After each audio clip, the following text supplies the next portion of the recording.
మన సినీ సెలబ్రిటీల వ్యక్తిగత జీవితాలకు సంబంధించిన విషయాలు ఎప్పుడు నెట్టింట్లో ఎంత ఆసక్తికరంగా మారుతాయో మనందరికీ తెలుసు. అలాంటి నేపథ్యంలోనే మీకు తెలియని ఎన్నో ఆసక్తికరమైన విషయాలు, వాళ్ళ వ్యక్తిగత జీవితాలతో ముడిపడి ఉన్న కొన్ని సంఘటనలు నేను మీ ముందుకు తీసుకువచ్చాను. మరి ఈ రోజు ఈ వీడియో ద్వారా మీ ముందుకు తీసుకొస్తున్న ఇంకొక ఆశ్చర్యకరమైన విషయం, అరుదైన సంఘటన అయిన జూనియర్ ఎన్టీఆర్ గారి తండ్రి నందమూరి హరికృష్ణ గారి మొదటి భార్య, అదేనండి జూనియర్ ఎన్టీఆర్ గారి పెద్దమ్మ లక్ష్మీ కుమారి గారి గురించి బయటపడ్డ షాకింగ్ నిజం. అసలు ఆమె ఎవరో, ఆవిడ బ్యాక్గ్రౌండ్ ఏంటో తెలిస్తే మీరందరూ ఆశ్చర్యపోవలసిందే. ఇక ఆ వివరాల్లోకి వెళ్తే, నందమూరి కుటుంబం గురించి ఇంకొకసారి మాట్లాడుకోవాలి. మహా గొప్ప కథానాయకుడు నందమూరి తారక రామారావు గారి 11 సంతానాల్లో నందమూరి తారక రామారావు గారికి అతి సన్నిహితంగా ఉన్న కొడుకులలో ఒకరు హరికృష్ణ గారు అని చెప్పాలి. తండ్రితో కేవలం సినీ ప్రయాణాన్ని పంచుకోవడం మాత్రమే కాదు, రాజకీయ ప్రయాణాల్లో కూడా తండ్రికి చేదోడు వాదోడుగా తండ్రిని అంటుపెట్టుకొని ఉన్నాడు హరికృష్ణ గారు. హరికృష్ణ గారికి తారక రామారావు గారు అంటే ఎనలేని భక్తి, గౌరవం, తండ్రి అంటే ఎంతో అభిమానం, ప్రేమ. అదెప్పుడు వాళ్ళు మాటల్లో వ్యక్తపరచుకోలేకపోయినప్పటికీ ఆ వాత్సల్యాన్ని, అభిమానాన్ని హరికృష్ణ గారు ప్రతి సందర్భంలోనూ తండ్రికి తోడుగా, నీడగా ఉంటూ వ్యక్తపరుస్తూనే వచ్చారని చెప్పాలి. అలాంటి హరికృష్ణ గారికి నందమూరి తారక రామారావు గారికి ఒకానొక విషయంలో మాత్రం విభేదాలు వచ్చాయట. దానికి గల కారణం, నందమూరి హరికృష్ణ గారు రెండవ పెళ్లి చేసుకోవడం. అదేనండి, జూనియర్ ఎన్టీఆర్ గారి తల్లి అయిన శాలిని గారిని పెళ్లి చేసుకోవడం. అయితే అలా ముందే పెళ్ళైపోయి భార్య, 3 పిల్లలు ఉన్న తన కొడుకు హరికృష్ణ చేసుకున్నాడన్న విషయం, పైగా ఆ విషయాన్ని స్వయంగా హరికృష్ణ గారు ఆ సందర్భంలో కొన్ని విభేదాలు వచ్చాయట. కొంతకాలం పాటు తారక రామారావు గారు హరికృష్ణతో మాట్లాడకుండా కుటుంబాన్ని దూరంగా పెట్టారట. మరి ఇలాంటి నేపథ్యంలోనే హరికృష్ణ గారికి విభేదాలు తన తండ్రితో వచ్చినప్పటికీ తన మొదటి భార్యతో మాత్రం ఎలాంటి మనస్పర్ధలు రాకుండా ఉండడానికి ఆయన తగు జాగ్రత్తలు తీసుకున్నారట. ఇక ఆ వివరాల్లోకి వెళ్తే, నందమూరి హరికృష్ణ గారి భార్య పేరు లక్ష్మీ కుమారి. హరికృష్ణది మరియు లక్ష్మీ కుమారిది పెద్దలు కుదిర్చిన వివాహం. నిజానికి నందమూరి హరికృష్ణ గారి భార్య అయిన లక్ష్మీ కుమారి తల్లిదండ్రులు స్వయాన నందమూరి తారక రామారావు గారికి దూరపు బంధువులు అవుతారట. అలా వాళ్ళిద్దరి మధ్య చుట్టరికం కూడా ఉండడంతో చూడటానికి ఆ అమ్మాయి చాలా పద్ధతిగా ఉందని, పైగా పెద్ద కుటుంబంలో నుంచి వచ్చిన అమ్మాయి కాబట్టి ఇంత పెద్ద కుటుంబంలో కోడలిగా సరిగ్గా సరిపోతుంది అని అన్ని ఆలోచించే తన కొడుకు అయిన హరికృష్ణని లక్ష్మీ కుమారి గారికి ఇచ్చి తారక రామారావు గారు పెళ్లి చేయడం జరిగిందట.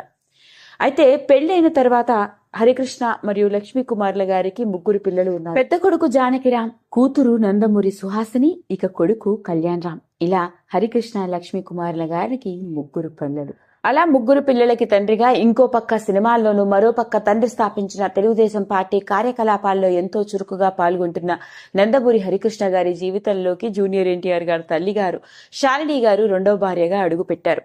అయితే ఇలాంటి నేపథ్యంలోనే ఆయన ఇలా పెళ్లి చేసుకోవాలని అనుకుంటున్నాను అన్న విషయాన్ని మొట్టమొదటిసారిగా తన తండ్రికి, తన తల్లికి, ఇతర కుటుంబ సభ్యులకి కాకుండా తన జీవితాన్ని పంచుకున్న తన మొదటి భార్య లక్ష్మీ కుమారి గారికే చెప్పడం జరిగిందట.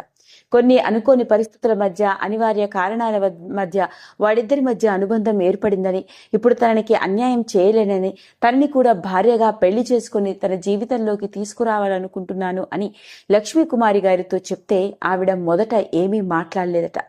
పైగా తన భర్త గురించి బాగా తెలియడం, ఎంతో అభిమానంగా కుటుంబానికే ఎక్కువ ప్రాధాన్యత ఇచ్చే తన భర్త జీవితంలోకి ఇంకొక ఆడమనిషి వచ్చింది అంటే ఆ పరిస్థితుల్ని అర్థం చేసుకోగలను అని అనుకొని ఆవిడ హరికృష్ణ గారి నిర్ణయానికి ఆవిడ సరే అని చెప్పడం జరిగిందట.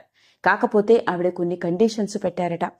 ఇలా రెండవ పెళ్లి చేసుకున్నాను అన్న విషయాన్ని ఎవరికీ ఇప్పుడప్పుడే చెప్పకూడదని, పైగా తన 3 పిల్లల విషయంలో ఎలాంటి అన్యాయము జరగకూడదని, తన 3 పిల్లల్ని ఇంతకు ముందులాగైతే ఎలాగైతే ప్రేమగా చూసుకున్నాడో అలాగే చూసుకోవాలని, ఎక్కడా ఎవరికి ఎలాంటి ఇబ్బందులు, ఏ సందర్భాల్లోనూ, ఏ విషయాల్లోనూ తన 3 పిల్లలకి ఎలాంటి అన్యాయం జరగకూడదు అని ఆవిడ మాట తీసుకుందట. అలానే హరికృష్ణ గారు కూడా తన మొదటి భార్య ఇలా ఇంకొక వ్యక్తి తన జీవితంలోకి వస్తుంది అంటే ఒప్పుకోవడం, తన మొదటి భార్య నిర్ణయాన్ని గౌరవించడం జరిగింది. ఇక ఇదిలా ఉంటే లక్ష్మీ కుమారి గారు మాత్రం హరికృష్ణ పెళ్లి చేసుకున్న కొంతకాలం వరకు శాలిని గారితో పెద్దగా మాటలు లేదట. ఇక ఆ తర్వాత పిల్లలు ఓ పక్క పెరిగి పెద్దవాళ్ళు అవుతుండడంతో కుటుంబంలో ఎలాంటి మనస్పర్ధలు కానీ, ఎలాంటి గొడవలు కూడా రాకుండా ఉండాలన్న ఉద్దేశంతోనే ఆవిడ తరచూ శాలిని గారితో మాట్లాడుతూ ఉండేవారట. అంతేకాకుండా హరికృష్ణ గారు కూడా పలు ఆయా సందర్భాలలో జూనియర్ ఎన్టీఆర్ గారిని తన సొంత ఇంటికి తీసుకెళ్తూ ఉండడం, పైగా జూనియర్ ఎన్టీఆర్ ని కూడా తన ముగ్గురు పిల్లలతో కలిపి ఎంతో అభిమానంగా ఎంతో ప్రేమగా పలకరిస్తూ ఎంతో చక్కగా చూసుకుంటూ ఉండేవారట లక్ష్మీకుమారి గారు. ఇక అలాంటి నేపథ్యంలోనే జూనియర్ ఎన్టీఆర్ గారికి తన ఇద్దరు అన్నలతోనూ తన అక్కతోనూ ఎంతో మంచి అనుబంధం ఏర్పడింది. చాలా సందర్భాల్లో జూనియర్ ఎన్టీఆర్ గారు వాళ్ళ ఇంటికి వెళ్ళడం, మరోపక్క కళ్యాణ్ రామ్, జానకి రామ్ మరియు సుహాసినీలు కూడా జూనియర్ ఎన్టీఆర్ గారి ఇంటికి వెళ్ళడం, రాఖీ పండుగని అందరూ కలిసి సెలబ్రేట్ చేసుకోవడం, ఇలా అన్నదమ్ముల మధ్య అక్క తమ్ముళ్ళ మధ్య మంచి అనుబంధం ఏర్పడింది. దానికి కీలక పాత్ర పోషించింది లక్ష్మీకుమారి గారు. ఆ విధంగా లక్ష్మీకుమారి గారు హరికృష్ణ గారి నిర్ణయాన్ని గౌరవించి చివరి రోజు వరకు ఆయన నిర్ణయానికి కట్టుబడి ఉన్నారు. అదండి అసలు సంగతి. మరి నందమూరి హరికృష్ణ గారి మొదటి భార్య లక్ష్మీకుమారి గారి గురించి అరుదైన విషయాలే ఇప్పుడు లేటెస్ట్ గా వెలుగులోకి వచ్చి నెట్టింట్లో ఆసక్తికరంగా మారాయి. వీడియో కనుక మీకు నచ్చినట్లయితే లైక్ చేయండి, షేర్ చేయండి, సబ్స్క్రైబ్ చేసుకోండి. మరిన్ని వీడియోస్ కోసం పక్కనే ఉన్న బెల్ ఐకాన్ని నొక్కడం మాత్రం మర్చిపోకండి.